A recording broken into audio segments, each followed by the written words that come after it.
Hello everybody, नमस्कार। कैसे हैं आप सभी लोग? आई होप सब बहुत अच्छे होंगे। मैं मानसी शर्मा आपका तैयारी चक्कर में बहुत बहुत स्वागत करती हूँ।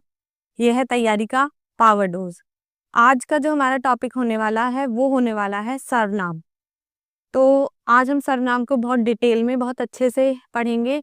जैसे कि हमने पिछली वीडियोस में संज्ञा और कारक को अच्छे से पढ़ा है। आई होप सबको वो क्लियर होगा। तो इसी के साथ बिना किसी देरी के हम लोग स्टार्ट करते हैं सर्वनाम को।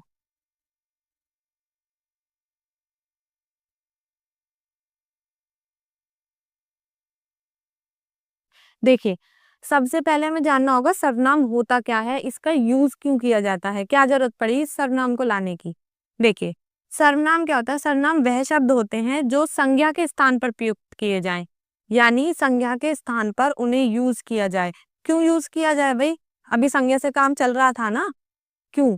अब इस क्यों का जवाब मैं देती हूँ। मैं कुछ सेंटेंस बोलती हूँ, आप बताना अच्छा लग रहा है या कैसा लग रहा है। राम बाजार गया, राम ने सब्जियां खरीदी, राम एक बहुत अच्छा लड़का है, राम पढ़ता है, अपने माँ बाप की मदद करवाता है, अपने माता पिता की, राम खाना खाता है, राम खेलता है, राम सोता है। अरे मैम, क्या राम राम लगा रखा है ये? हाँ, तो इसी राम राम को रिपीटेशन, यानी जो राम राम की रिपीटेशन हो रही है, इसको रोकने के लिए, यानी कि संज्ञा की पुनरुक्ति को रोकने के लिए सर्वनाम का इस्तेमाल किया जाता है।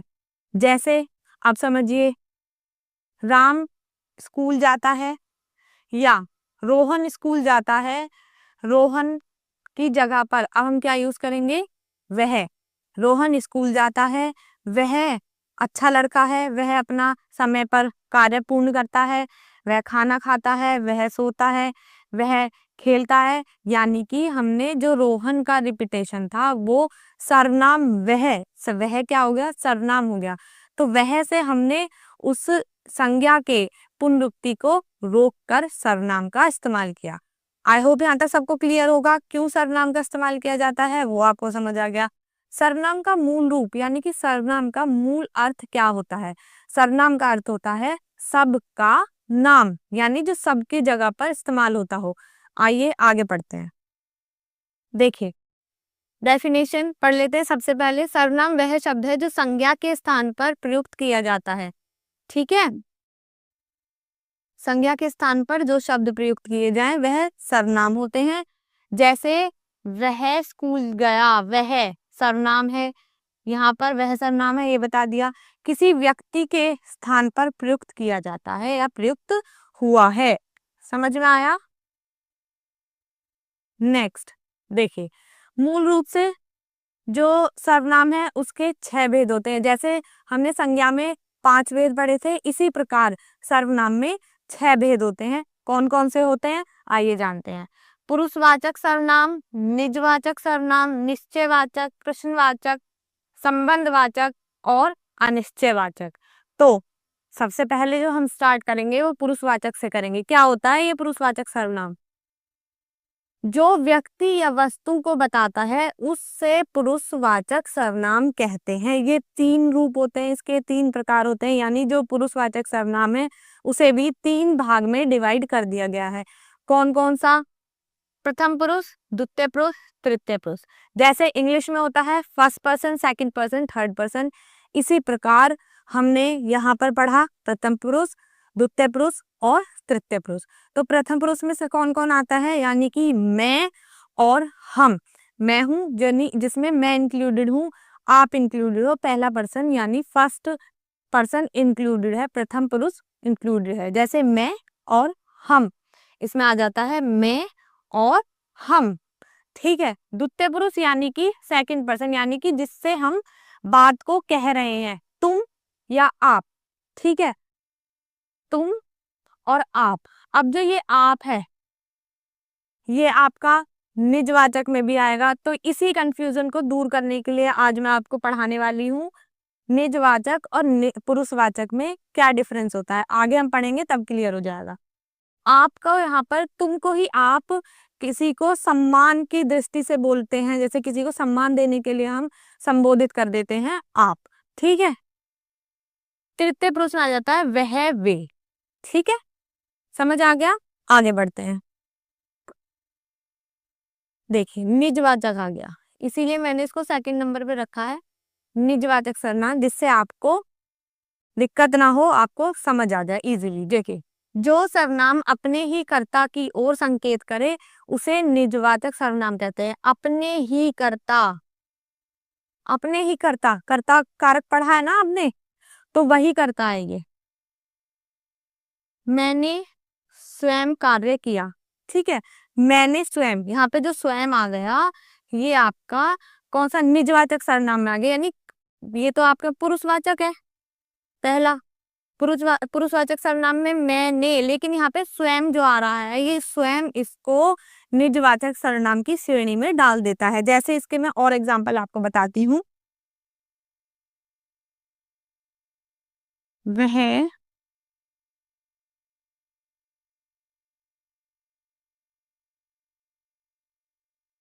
अपने आप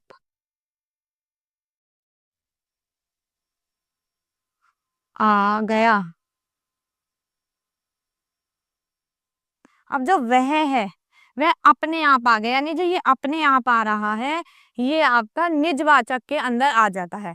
आप, आई होप सबको क्लियर होगा। जो वो वाला आप था जो पुरुषवाचक में आ रहा था वो किसी को, क्या नाम है, किसी को सम्मान की दृष्टि से जब हम किसी को संबोधित करते हैं उसके रूप में आप प्रयुक्त हो रहा था, लेकिन यहाँ पर स्वयं यानी कर्ता के लिए ही जब आप यूज हो जाए तो उसको हम निजवाचक सर्वनाम कहते हैं। आई होप सबको क्लियर होगा। चलिए आगे बढ़ते हैं, चलिए आगे बढ़ते हैं। निश्चयवाचक सर्वनाम।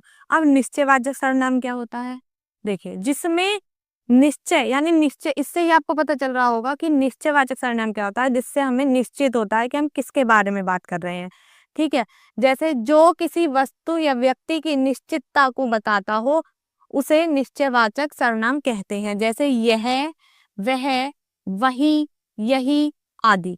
यानी कि इसका एग्जाम्पल हम ले सकते हैं, वह आ रहा है, कौन आ रहा है हमें पता है, वह, जब हमने वह बोला है तो इसका मतलब हो गया कोई ना कोई जिसे हम जानते हैं वह आ रहा है। यह खाना खा रहा है, ठीक है। इससे क्या पता चलता है, हमें निश्चितता का पता चल रहा है, हमें पता है हम किसके बारे में बात कर रहे हैं। ये तो हो गया निश्चयवाचक सर्वनाम। अब एक आता है अनिश्चयवाचक सर्वनाम, साथ के साथ में उसे बता देते हैं जिससे कि डिफरेंस क्लियर हो जाए।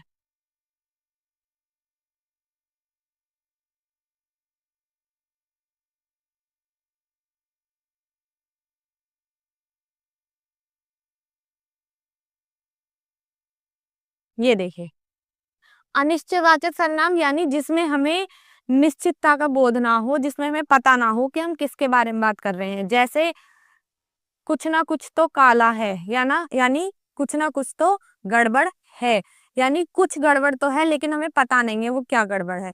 दाल में कुछ काला है, अब ये जो कुछ है, कुछ ना कुछ गड़बड़ है, कुछ ना कुछ काला है, अब ये नहीं पता हमें क्या है, ठीक है। यानी कोई आ रहा है, कौन आ रहा है पता नहीं, ये हमें कदमों की आवाज से पता चल रहा है कि कोई आ रहा है, लेकिन हमें ये नहीं पता कि कौन आ रहा है। और निश्चयवाचक में हमें ये पता होता है हम किसके बारे में बात कर रहे हैं, अनिश्चयवाचक में हमें ये नहीं पता होता कि हम किसके बारे में बात कर रहे हैं। आई होप क्लियर है।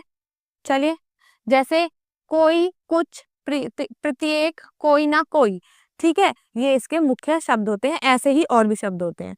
चलिए, ये पढ़ लिया हमने। अब आ जाते हैं हम प्रश्नवाचक सर्वनाम पर।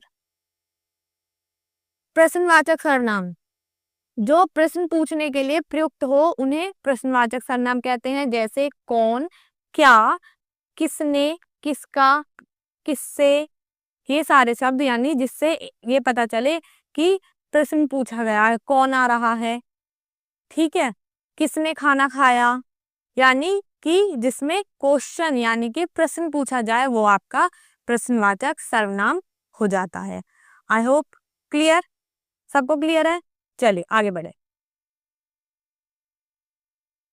अब आ जाता है संबंधवाचक सर्वनाम। संबंधवाचक यानी कि ऐसे शब्द जो पहल यानी जो दो सेंटेंस में संबंध को बताए कि पहले वाले से दूसरे वाले का क्या संबंध है। देखिए, जानते हैं, जो किसी वाक्य में दो उपवाक्य यानी दो सेंटेंस को जोड़ता है और संबंध बताता है, जैसा मैंने अभी भी आपको बताया, उसे संबंधवाचक सर्वनाम कहते हैं।